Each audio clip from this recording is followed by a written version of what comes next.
Göğsüme sığmaz sızılar, aramam ölsem de yansam acıdan.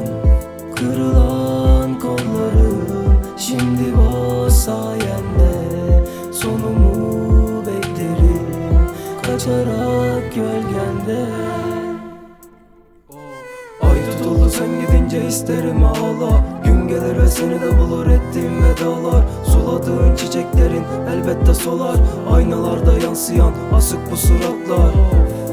Gözümde canlanan bir mazi, sorunun belli mi, sonun merasim. Yaktığım bu son sigara senin kadar asi, ve asıl günahsın ölüm gelir ani. Yine üzerimde yaralar var, gülemiyorum acılarla. Seni kendime saklayamam ben, yine yürüyorum bir başıma.